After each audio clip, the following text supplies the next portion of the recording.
What's the easiest choice you can make? Window instead of middle seat? Picking a vendor who sends a great gift basket? Outsourcing business tasks you hate? What about selling with Shopify? Whether you're selling a little or a lot, Shopify helps you do your thing, however you cha-ching. Shopify is the global commerce platform that helps you sell at every stage of your business. From the launch your online shop stage to the first real-life store stage, all the way to the did we just hit a million orders stage. Shopify's there to help you grow. Whether you're selling scented soap or offering outdoor outfits, Shopify helps you sell. Wherever and whatever you're selling, Shopify's got you covered. Sign up for a $1 per month trial period at shopify.com/try. Go to shopify.com/try now to grow your business, no matter what stage you're in. Shopify.com/try.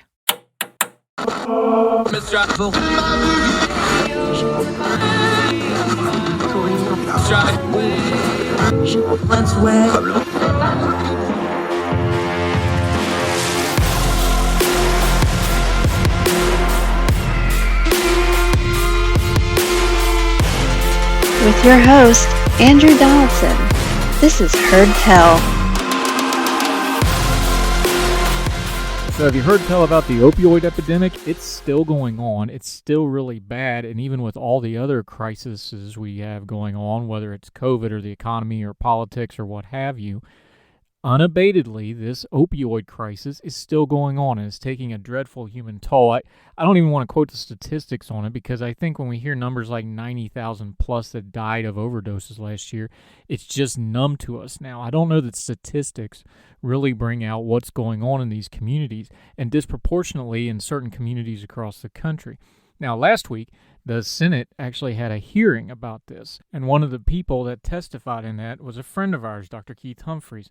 Now, he spent his whole career working on issues like addiction, the opioid crisis, things like this. He's the Esther Ting Memorial Professor at Stanford University. He served as the Senior Policy Advisor at the White House Office of National Drug Control Policy during the Obama administration.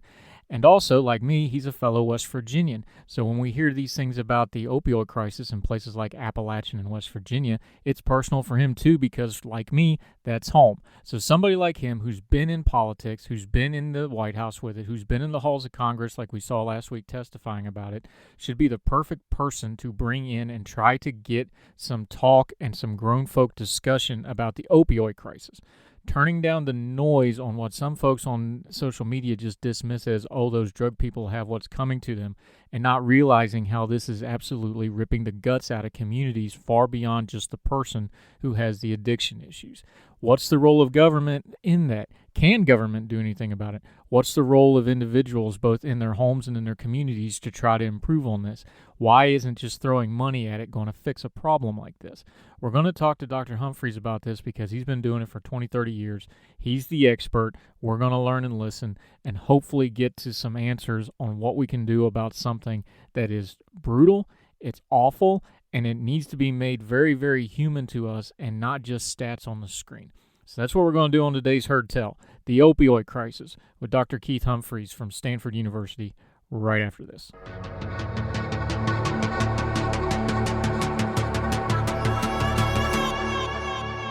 I'm really honored and privileged to get to talk to Dr. Keith Humphreys. Sir, how are you? I appreciate your time today. Doing very well and delighted to talk to you, Andrew. After following you on Twitter for a long time, this is a real treat. One of the fun things of doing this is I get to actually meet the people I've met on Twitter and become friends with on Twitter. So you're one of them. I appreciate it. You have folks that don't follow you on Twitter. They need to. You have usually a pun of the morning, which is always really, really fun in a heavy day. How did you get to doing puns? And you like black and white monster movies. Is that why you want to examine a career in the human mind? Is that where all that started? Or well, the pun thing is, I think, just an occupational hazard of being a dad. You know, it's just, and when your kids are, my boys are teenagers now, you know, when they're little, they appreciate them, and then they just roll their eyes when they're teenagers. So I guess I was seeking a more appreciative audience. I noticed mainly other dads tend to like my puns. I'm not sure anybody else does. Guilty. Just something fun to do. Yeah, and the movie thing is just, you know, I'm 55, and you know, when the first videotapes came out of movies. The library in my hometown, Morgantown, West Virginia, had old movies, and I just seemed like magic. You could just go down there and get them for free and watch them, and I got into the habit of doing it. It became a lifelong thing. So I've always, I love watching them. I love learning about them, and I love writing about them. And if there are any movie buffs, I have a site. It's called All Good Movies, which my boys built for me as a pandemic project, and it takes all the reviews I wrote I used to write for Washington Monthly Magazine and a website called Same Facts, run by Mark Kleiman, and they're all put together. And it's fun. I enjoy it. It's funny because I don't watch TV really, but I will always watch a movie. Yeah, I'm saying you have to do things like that from your day job to be sane. Like I do all the food stuff a lot online, so. Yeah, right, exactly. I tell people all the time, they're like, well, why do you do that? I was like, well, mostly I do it for me, to be honest, because I just, you just want to feel human for a minute sometimes. Yeah, it's funny. People said to me, like, how do you have the time to watch a movie and then write about it? It's like, and the truth is, I genuinely find it relaxing. It's not Absolutely. Work to me. It's not like my day job. And that day job, you are a eminently credentialed and learned individual, but the reason we wanted to talk to you today is the opioid epidemic. You're an expert on this for a lot of reasons, but just for the audience, tell them, how did a nice West Virginia boy like you travel from Sanford to be in front of a Senate panel here about a week ago talking about the opioid epidemic? And without being under indictment, that's the best way to appear in front of a Senate. No arch more issues there. Good, well done, sir.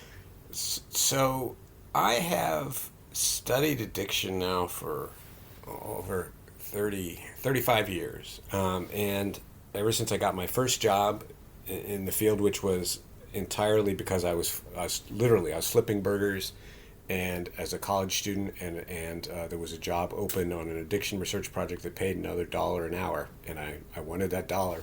That's how I got into the field. But then once I did, it's an incredibly fascinating topic, both because how important it is, and we see this with all the impact on our society of the opioid crisis, but it's also just fascinating as a scientific question, like, what is it about people that we will aggressively pursue use of these, various chemicals that kill us? And that is sort of an enduring intellectual mystery.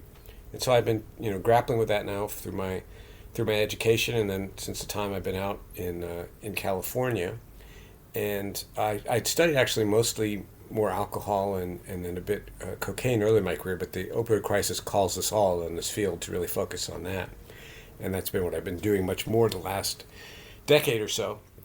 And the committee I testified for is called the Senate International Narcotics Control Committee, and it's one of the there are still bipartisan endeavors in Washington, despite what you may hear, and it's a long-running bipartisan group of the opioid crisis and how terrifying it is to be, losing, conservatively, 93,000 people for drug overdoses, most of that to opioids, and also the jump in overdoses is the biggest we've ever seen. It was up by almost a third. That's never happened before. So they wanted to take a look at, like, what is the Biden administration doing? And then just what more generally should we be doing? So they had some of Biden's folks, and then they had people like me who are not in government but who talk to government a lot and do science to say, what could we possibly do about this? And I was glad to see the high level of engagement. Sometimes I've testified in Congress a number of times.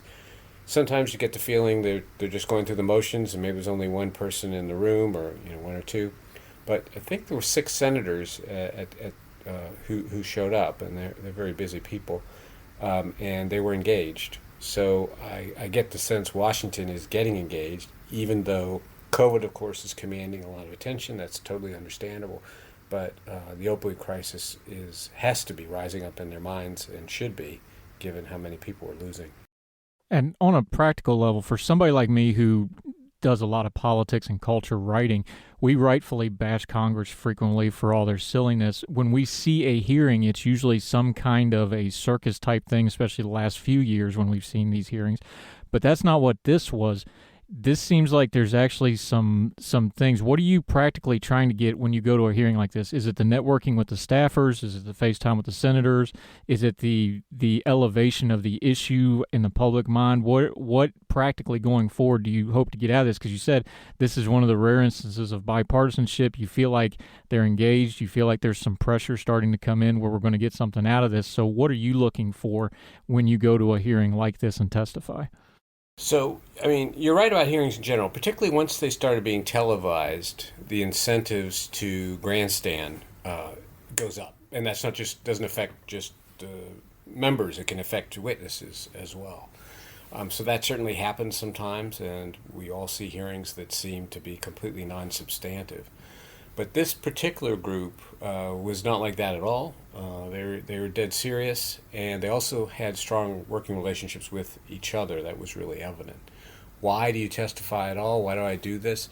I do it honestly partly to learn. I listen carefully to what other witnesses say. They are generally experts. I want to hear what the senators, or if it's in the House, the members of the House are thinking, and what their staffs are thinking.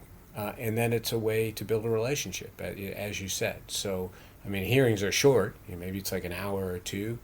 But it's a chance you engage with the staff before the hearing and after the hearing. I'm still in touch with those folks. And sometimes you can then have a more enduring impact on legislation, for example. So, I'm working with them now about the challenge of synthetic drugs, things like fentanyl that don't derive from agriculture, and it presents really new challenges for drug control. But having an ongoing discussion, and then once you get those built, then you can say, as a scientist, I can say, hey, do you know there's this new study out from, Austria, and they, cut off this precursor chemical and deaths went down this much. You guys know about that? And they'll also then reach out to me on things like we're writing a bill on whether we should schedule fentanyl analogs. What do you think? What is the evidence? Who should we be talking to? That kind of thing. And it becomes a collaboration. And that's another reason to do hearings. It's you could think of it almost like a job interview in a way. You show that you care, you can have good ideas, and you work hard, and you behave yourself, and all that. And then there are opportunities to make an impact in the longer term. Talk about the fentanyl thing, because when you state that number, that 90,000 plus from the last year in overdose deaths, there's no way to talk about that number without discussing this new kind of synthetics. We kind of use fentanyl. Is that kind of become a blanket term for a lot of things, or what? Because that seems to keep coming up over and over and over again, and all the experts you hear, and even the families of the victims are like, this is not like stuff we've ever seen before. This is not what you normally think of as illicit drug use. This is a whole different beast. Yes, that is correct. So until very recently, all the street opioids derived ultimately from agriculture, quite literally the opium poppy plant. That's where you get morphine, that's where you get heroin, that's where you get the diverted pills like, Vicodin or whatever are still in some ways drawn from poppy plants or poppy straw. Fentanyl, which is a shorthand for there's a whole bunch of fentanyls, is what you would actually say, fentanyl, carfentanil, and so on, are not tied to agriculture. They are entirely synthetic. You can make them in the sink. And that means a lot of things we typically think about in drug policy, like, well, where's this being grown? Where's the 7,000 mile long supply line that we could interdict? Are the farms run by a warlord? Should we be spraying the hillsides to kill the plants? It's all irrelevant now. And in fact, it's possible for someone who's, say, dealing fentanyl and, hunting to West Virginia, they don't even need to have a trafficker connection anymore. They can create what they want right there in Huntington, and that makes it much harder from a law enforcement viewpoint to do anything about it. And the other important feature about them is just the potency is off the charts. Fentanyl is, dramatically, many times stronger than heroin. If I sometimes when I give talks, I say, I'll hold up my hand, and I say, if I just covered the back of my pinky nail with fentanyl and inhaled it, that would probably be the last thing any of you saw me do, unless 911 brought the EMS people with naloxone right away. It's super potent, and both in terms of the reinforcement people get, you get that rush euphoria, but also in its ability to suppress breathing. That's the other thing opioids do. They relieve pain, they create euphoria, and they slow down your body systems, particularly your respiration. That's what kills most people. And that is just a slaughter we're seeing across the United States with fentanyl. It's the most common drug now in overdose deaths. It used to be the case that the synthetic deaths were heavily concentrated in the Midwest, Appalachia, New England. Just in the last 2 years, we've seen a big time breakout of fentanyl west of the Mississippi. So we're having a lot of deaths in Dallas, and Denver, and Houston, and Los Angeles, and San Francisco, and Seattle. And these deaths are not just of naive users, or there's some of that. People have no tolerance to drugs, and they take a pill like they think it's something else, but it's actually pressed fentanyl, and it kills them. Some of these folks have been using opioids for 30 years. They're long time heroin users. And yet, when they use fentanyl, knowingly or unknowingly, it overwhelms even their very highly established tolerance. And very tragically, they die. And that's happening all over, particularly in our cities, but also in some rural areas. And I'm living about, 50 miles south of San Francisco. I know that in San Francisco we lost more homeless people to fentanyl than COVID since COVID started. So it gives you a sense of how devastating it is. Yeah. Why are we so numb to the numbers? I mean, you deal with the human mind. You've also ran in government circles, as we've established. What is it that we just can't? Maybe some of it's the COVID era now, where we just get numb to the screen graphics. But you would think a number like 90,000 people dead would penetrate, but it just doesn't. Why? Is there a mental block to that? Is it a social block to that because of the type of people, or at least the stigma and stereotype of the type of people that die of drug overdose? Why can't that get any kind of penetration? Yeah, I think there's all kinds. Everything you're saying and more, goes into that. There's an interesting thing. People like Daniel Kahneman, who won a Nobel Prize studying how human beings fail to reason well, showing things like if you describe one child with a disease and vividly, and ask people how much money would you donate to help that child. They say whatever they give. I'd give $50, and then you say, okay, now 10,000 kids have the disease. How much would you donate? They'll say $50. They don't sympathize with numbers, and so like, how could that be? You're saying the other, all those other kids' lives are valueless. It's like, well, but I don't know who they are. It's just a statistic. So part of it is the representations of like who is the signal person that we can, imagine as typical, and do we identify with them or not? And with addiction, many people don't, and partly, to be fair, in the face of addiction, people often do things that are bad, that are frightening. They have disproportionate chance of, engaging in violence or other behavior that puts people at risk. They can be very frustrating interpersonally. They can be disappointing to if it's your parent or it's your spouse or your kids. And so there's a lot of anger about that based on people's life experience. And then it's just a very stigmatized condition anyway. People see it as weakness. You shouldn't have. If you were a strong person, you never would have got hooked on your OxyContin, and you would just quit. That's really easy to say, but it's very, very hard to do because these drugs have really potent effects on our brain, and people can't just walk away like that. Not just because of the fact of withdrawal, which they would have, but also repeated administration builds up a lot of desire and urges, and also weakens our ability to exercise self-control and all those things. So it's a very hard thing to stop, but the public doesn't necessarily see it that way, and so they're not as sympathetic. And I hate to say this, but at least some people would say when they see someone dying from an overdose, well, good, that person got what was coming to them. They say that. I see that all over social media in the realms that I work in, where I'm commentating and online a lot. And the reason that drives me absolutely up the wall and frustrates me so much, and I get angry talking about it, is because those deaths are not in a vacuum. And when you're talking about regions like, they'll say that about the homeless in a major city. When you're talking about a region like where we come from in Appalachia in West Virginia, you start talking about small towns. If you wipe out 1 or 2 families in a small town, that's a massive effect on that community. That's resources that are already scarce. That's medical resources. That's law enforcement resources. These things don't happen just in a vacuum. You've done lots of research on this with addiction. These are bombs that go off in these families and communities, and they have a large blast radius, and the stigma needs to start taking that into effect, does it not? You're absolutely right. I was just reading a story today about Huntington, where the mayor there is Steve Williams, a friend of mine, so I sort of follow what goes on there. And it was a story about the big lawsuits they're having against the opioid distributors who ship just millions and millions of pills to Huntington. And it said, just kind of blandly, 1 in 10 people in Huntington is addicted to opioids.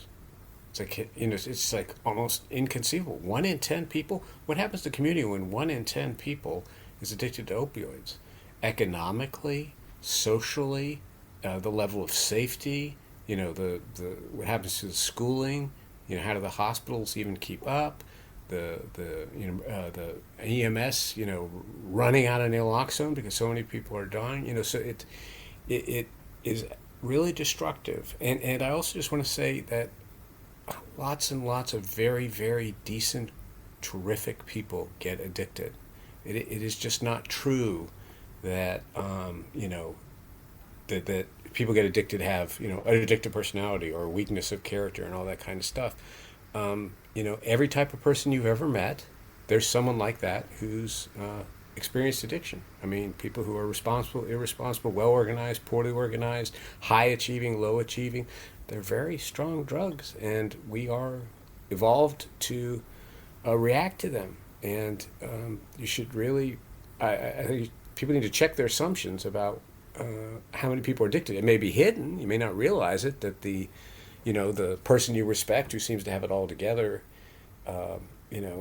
isn't addicted. But, there's a lot of it that happens in, what they would say in West Virginia, in good families, right? When they use that expression. It's everywhere. And I know you've mentioned it twice. I know the Huntington area well. That's where I was working out of the last couple of years. I was still working before my life changed. The tri-state area, we're talking, 90,000 people probably in the Huntington, Southport, Ashland, Chesapeake area. Uh-huh. If you're talking 1 in 10, you're talking 9,000 people in an area that's not, that's overwhelming for hospital systems. That's overwhelming. And now we're seeing the opioid trial in Huntington. This is kind of a novel thing that a lot of people are paying attention to, where you have a municipality, the city of Huntington, Cabell County, suing these opioid makers directly because they're saying, hey, you dumped 81 million pills into this area. It's just a stat. Again, we're just numb to the stats. We don't have a verdict on this lawsuit yet. Obviously, they're trying to recoup a massive amount of money for direct funding right back into their city, where usually that would go to a state or a federal level. Where do you see this as a path forward for cities to kind of try to take these on directly? Is this a test case? Is this a one-off? How does it land with you?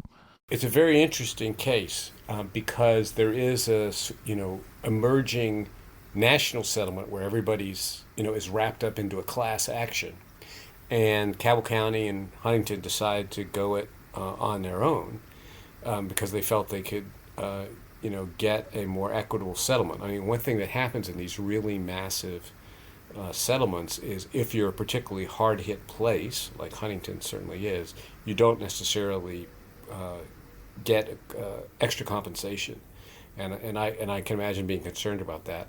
They have to endure extra resource costs to mount these cases because the folks on the other side have virtually unlimited funds to defend themselves, and I'm sure they've got a gazillion high-priced lawyers defending these, the distribution companies, and I don't know what's going to happen. Obviously, I want us to win, and I want those resources in that city and in that county. And if they win, that will, I think, help put the fear of God into the distributors, because that would make other cities and counties say, we don't need to settle for a class action suit. We can do a human wave attack and all sue individually. So it's really going to be it's really going to be consequential when that decision comes down. And also, by the way, it's worth noting that the suits against the Purdue Pharma and the Sackler family is to be announced by Judge Drain in 7 days, and that's going to be another really important one to watch, particularly whether or not they force the family out of the opioid business, or just close the Purdue Pharma company and let them continue to sell opioids through other companies that they own, which is one of the things I talked to the Senate about. They own a company called Mundi Pharma that promotes OxyContin all over the world using the same tactics that are now illegal here. That really needs to stop if you don't want this opioid epidemic to just become a pandemic. And you talked about these companies being international companies now. You mentioned it in your testimony that we can look overseas at some of the things they're doing and learn lessons from that as well. Let's be adults here. We understand if all the cities that are affected by this all start suing at once, there's only going to be so much money to go around. Where do you think the next front in this war goes after that? And again, we're assuming because we don't have a verdict here, but we talk about these government partnerships. What's the role of government in these things? Is it going to be at the city level, the state level, the federal level going through? Where do you think the next front on this is? Because there seems to be a little bit of innovation on the local and municipal levels with things like drug courts and integrations of the probationary system into treatment programs. You're talking at the federal level last week at the Senate hearing. Is it all the above? Is it more one or the other? Where do you think we're going next to kind of prognosticate a little bit? Yeah, so it really depends on the powers each level of government has. So on the specific question of should we allow the Sackler family to do everything they did here with OxyContin all over the rest of the world, that's got to be the federal government. It's got to be you're not going to, Huntington is never going to stop a multinational corporation around the world, but the U.S. government has powers to do that. Another place where the federal government is powerful is in healthcare.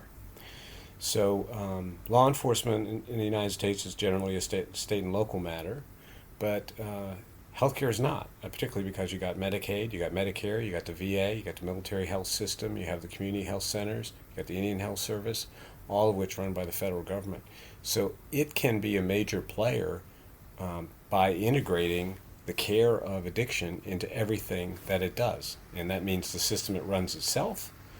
They can build those services, and some of them have, already, but also as a financer of care.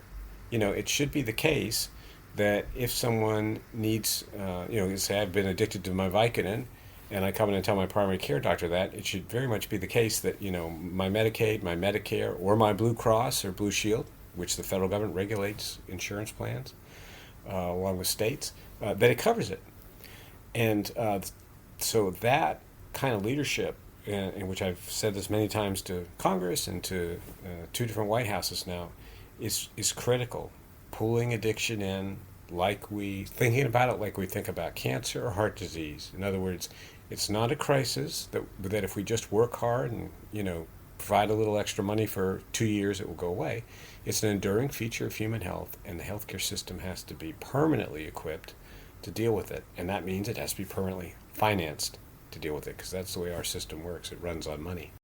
And there's 2 issues with that, especially where we come from in West Virginia. These poor rural areas, one is addiction treatment centers are not cheap to run, so it's kind of hard to get them in places where there ain't I hate to put it this way, but there just ain't a clientele base to make them perpetual. And then you run into things like we saw the news story last week out of Clarksburg, West Virginia, where the city council just votes you can't put an addiction center inside of our city limits.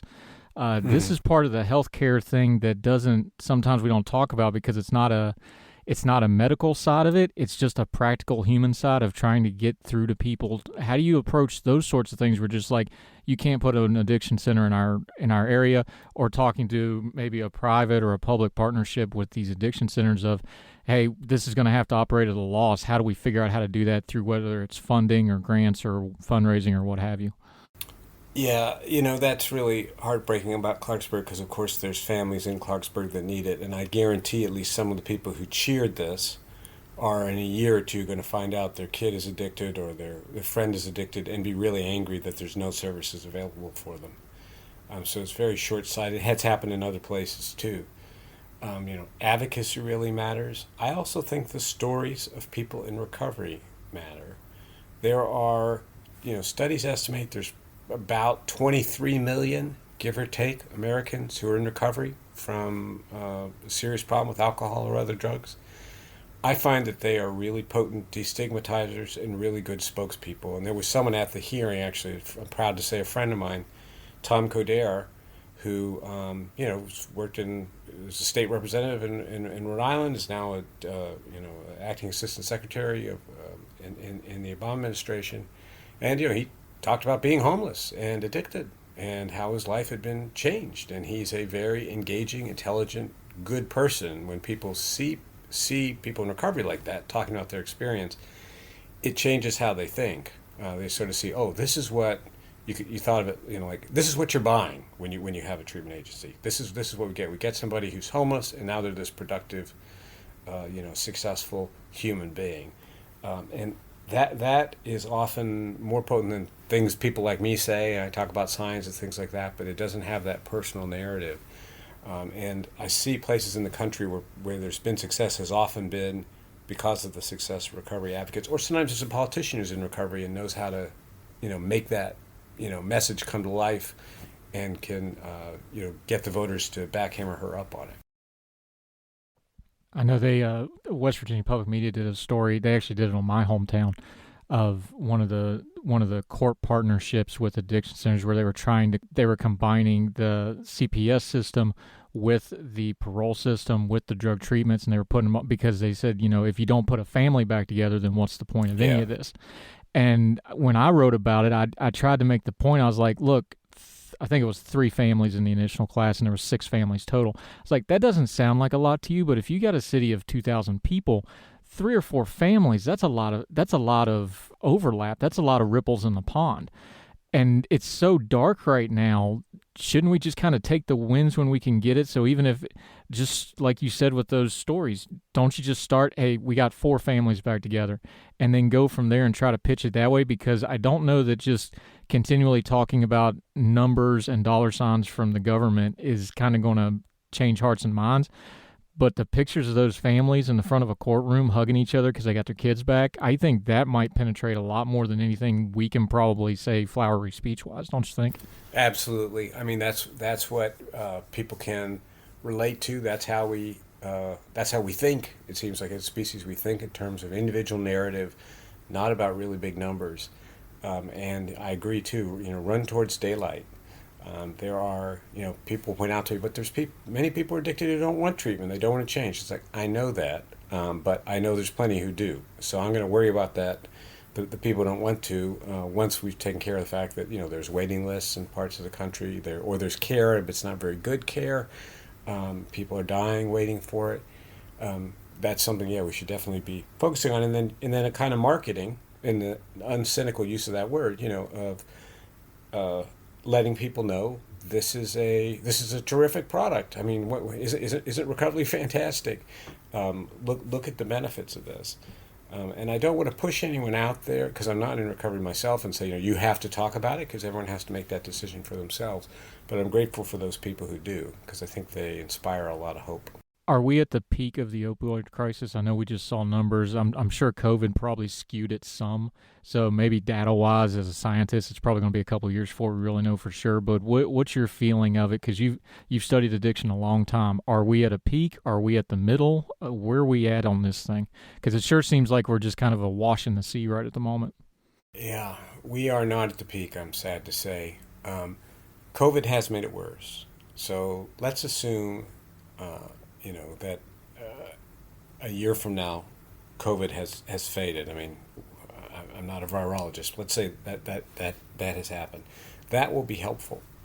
But we have still the problem of the increasing expansion of fentanyl and the increasing mixing of stimulants, which are coming back, particularly methamphetamine, with fentanyl.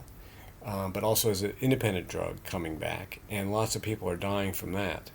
So, if we get a boost from the end of COVID, I think it will be a transitory boost, and we're still going to be on this, long-term upward trajectory until we reorient fairly dramatically how we provide the care, and also that we take supply control seriously. And we have to remember that the opioid epidemic was started in the healthcare system by for profit, and not just for the opioid manufacturers, but also plenty of doctors, I'm embarrassed to say, profited from it. That when you lose control of the supply of an addictive drug, the pain can go on for a generation. And so we have to also make sure we have adequate controls, and we've certainly improved on opioid prescribing, but also other types of prescribing. Benzodiazepine prescribing, tranquilizers, is up a lot in this century. There's people dying, about 30% of opioid overdoses, the person's also using a benzodiazepine. You could also have, we prescribe stimulants. That's another thing that, we need to keep careful watch on. So you have to be both worrying about the people who are already addicted, but also thinking preventively about how do we stop more of these epidemics from starting. And I'm sure we talked about how this fentanyl stuff is synthetic. I'm sure they're not done coming up with new synthetic drugs either. So it would probably behoove us to kind of try to get some kind of coherent policy as these things develop, instead of just chasing the needle all the time, wouldn't it be? Or is that even possible, because it just changes so fast now? Yeah, well, that's actually one of the things that I discussed in the hearing, and I know the committee is very interested in, is could you schedule drugs differently? So instead of tightly specifying the molecular structure, to have a rule about substantially similar molecules, so people couldn't just take remifentanil and they say, all right, you can't be selling that online, and then just they add their own little molecule, and then the law is no longer relevant. And this has been part of what has been going on, and you might write the law differently so that it would say remifentanil, as well as little tweaks to remifentanil would also be covered by this legislation. You can do some work on that. We also need some creative thinking about the internet, and what do you do in a world when it's much easier to keep transactions a secret, and huge amounts of money can be moved around fairly easily on the dark web, and people can get themselves into trouble very easily, including kids can get access to all these things, and have sent to the house when their folks aren't there, all that kind of stuff. And most of law enforcement is built on a pre-internet model, where you're still expecting someone to show up with a suitcase full of money, and that still happens, but it happens less and less, and that's going to take some new thinking. That's one of the things I'm hoping to engage with the Congress on in the coming year, is what are some new strategies we could use on the enforcement side. We've talked about the government angle on this. We've talked about the scientific angle on it, the drug scheduling, things you can do with that, molecular structure of the drugs. Your expertise, though, what got you into that, however, is the people. You are a psychiatrist. On a personal level, folks just like us, like our audience, like me, when we're dealing with our friends and loved ones on issues like this, what do we do on that interpersonal level, just us lay folks, of we see the problem, we see the warning signs, what do we do, how do we handle that? I know you've written, it's been a while since you wrote it, but you did write Circles of Recovery. You've talked about this before. You've had many years since then to kind of think about it. What, on just a practical level, can we do ourselves when we're working in our families and communities on these sorts of things, trying to reach people on a one-on-one level? So one thing to do, and I talk to people very, very often who are like just pulling their hair out, over someone they love who's addicted, is to remember the limits of control you have over other people, and also that you are also a person. So I see people just destroying their mental health and racked with guilt of, why can't I stop my husband from drinking, or why can't I stop my son from using heroin? And oftentimes what I do when I interact is I focus on them first. I say, this situation is really awful and painful. You cannot control another human being, and you are falling apart yourself. So don't set yourself up to an impossible challenge, and also take care of yourself. There's a reason why Al-Anon is a popular organization. It's very hard to love somebody who has an addiction. And I say, go, get support, be around other families who do that. The second thing you can do for people who, in terms of, that's what you do for yourself. In terms of what you do for the person who's addicted, you can tell them that you care about them. You can certainly, tell them honestly the effect of their behavior on you. You can't order them around. Threats will rarely work. If you're feeling very punitive, that will probably come out, and the interaction won't go the way you know. So it won't necessarily go the way you want it to go. So you want to communicate love, expectations, but not give orders, because that's just very unlikely to have the effect you want. The person still has to make a decision on their own. And then all of us can show up, politically. So in Clarksburg, I'm sure there were people who did not want addiction treatment programs banned from Clarksburg. But I'd want to know, did they show up at the city council meeting and say, look, I'm in recovery. These programs save people's lives, or my son is out there using drugs right now and I'm terrified and I want treatment to be available in Clarksburg. That's really important, to show up politically on behalf of the services that support recovery. Take that risk. Put yourself out there. Yep. Do what you can with what you got for as long as you can. Applies to everything. It's going to apply to a really sticky situation like this opioid crisis too, I suppose. Very much so. I've studied groups like Alcoholics Anonymous and Narcotics Anonymous for many years, and I have come to the conclusion that a lot of their wisdom is not particular to addiction at all. It's good advice about, figuring out which can change, which can't change, being courageous about pursuing the things you can and accepting the things you can't. That's not just good advice about addiction, that's good advice about living. And it applies here for sure. Dr. Keith Humphreys, I've appreciated your time with this. We could talk about this for hours more, and I hope we get a chance to in the future, but let folks know where they can find you. I know I kind of got to be friends with you on Twitter. Some of the things you have going on where they can kind of follow you going forward for both this and for your great puns and hot movie takes of 50s monster movies.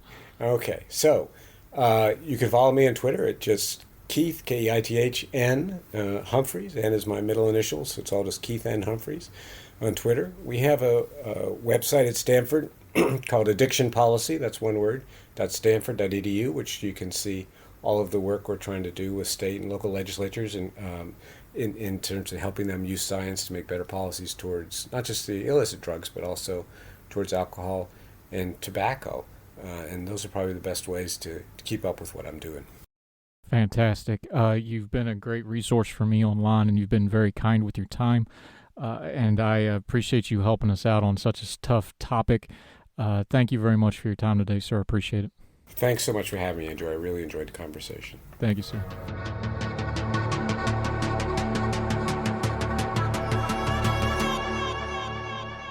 There's a lot of people that just want to talk about politics and culture in their little sphere of what they want to talk about. They don't want to talk about hard issues like the opioid crisis.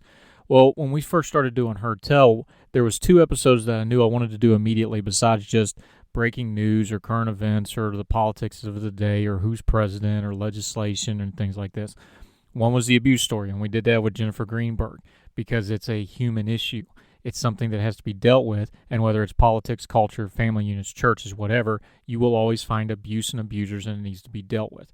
The other one I knew up front that I wanted to do an episode on was the opioid crisis. I'm not going to even pretend to not be biased and involved and emotionally compromised by this because I am. I'm sick of it. I'm tired of it. And there seems to be the biggest problem with the opioid crisis is there just seems to be a lot of missing give a damn. Folks just don't seem to care about it as much as they do other issues. That's frustrating, but we have to control our frustration and try to do something about it. But we know do something can often lead to bad things as well. So I don't even know how to do the coda to this episode because this is going to continue. Like Dr. Humphrey said, we're not even probably in the middle of this, let alone the peak of this. Humans are always going to find a way to mess themselves up for whatever reason, whether they have pain in their lives, emotional, physical. They're going to find a way to chemically try to do things that become addictive. It's happened throughout human history. It will continue to happen. But as we have technological resources now, Maybe instead of just tackling it like a problem of numbers and medicine and science, like Dr. Humphreys was saying, we should attack this more as a human interest problem. Because with things like social media, if we accentuate things like recovery, like stories of hope, we give people hope that these folks can be helped. Maybe that's the way we get into it. Maybe that's the tool that humanity has always lacked, because we can take videos of recovered people. We can make them go viral. We can put it out there. We can show these families being put back together and communities healing a little bit and not just all the bad parts. Maybe that's something we can try. Does the government have a role in that? Probably, and we can discuss that. Look, I'm still mostly a small government guy. I'm no Jacobin revolutionary. But this is probably one of those issues where we're all going to have to examine our politics a little bit and just get all hands on deck and try to solve it. Because there's nobody that doesn't have a little bit of blame to share here. The drug companies have a lot of the blame. Municipalities have some of the blame for some of their policies. Our family units, where maybe we're not seeing things ahead of time and preventing certain things, we probably have some blame too. And the government that let these companies get away with these things for years and years and years while regulation and oversight lagged definitely has something to say about it. The law enforcement system, which needs all kinds of other reforms, is definitely not equipped to deal very well with addiction. And the war on drugs, we know what that has done in the criminal justice system and what that's done to every kind of community, from minorities to the poor, name whoever you want to. We're not good at dealing with things like this because they're multifaceted, and we as our culture demand a one-size-fits-all problem, and that usually means somebody else spending a bunch of money so that we don't have to think about it. That's not going to work with the opioid crisis. So what does that got to do with a culture and politics podcast? Well, everything. Because if whatever your ideology or political priors are, if they can't be molded down to deal with an issue like the opioid crisis, then you don't really have a political ideology. You're just spectating. You're just watching things happen. So maybe you should adjust what you think in your priors, because if you can't solve the most complex of human issues like addiction and the opioid crisis, what are you even doing? Do you even care? A lot of people honestly would answer that question and say no, they don't. But those of us that do, like Dr. Humphreys was saying, we can find some rays of light. Maybe we could actually do something good here. Maybe we can save those one or two people who become an inspiration to save many, many more. What do you want to do with your culture and politics? Do you want to just throw rocks at the TV? Do you just want to tweet about that idiot politician that doesn't really affect your life hardly at all? Or do you want to actually have an ideology where you make your homes, communities, and family better, and by extension, if we all do that, we can make our country and world better? That's what I want to do. As long as we're doing Heard Tell, those are the stories we're going to tell. We're going to deal with these hard issues in an adult conversation, grown folk talk with the noise turned down, because that's how you affect change. And even if you only get one of them, isn't that one more than you had before? Isn't that worth it? And at least you can say you did that much. Because when we look back on this time period in history that is well recorded because of all the technology we have, and your children and grandchildren ask you what you did when something like the opioid crisis was at its worst, what are you going to tell them? Oh, I sent a tweet about it. That ain't going to hack it. Be proactive now. Wouldn't you rather say that you did something at the turning of the tide than just saying, oh, I wrote a diary entry as the world burned? That's what I want to do. And that's what I hope you want to do. It's frustrating. I'm mad. I have trouble keeping my bearing talking about this topic. But we're going to keep talking about it. Because it involves lives, it involves people we love, it involves our families, our communities, and our country that we should all care about. Yeah, maybe that person made a bad decision to put some junk inside their system that could possibly kill them. But the ripple effects of that affect everybody. And if we don't do something about it, it's going to get worse and worse and worse. And instead of just demanding somebody else do something about it, why don't we start with that mirror we're always talking about and figure out what we can do first?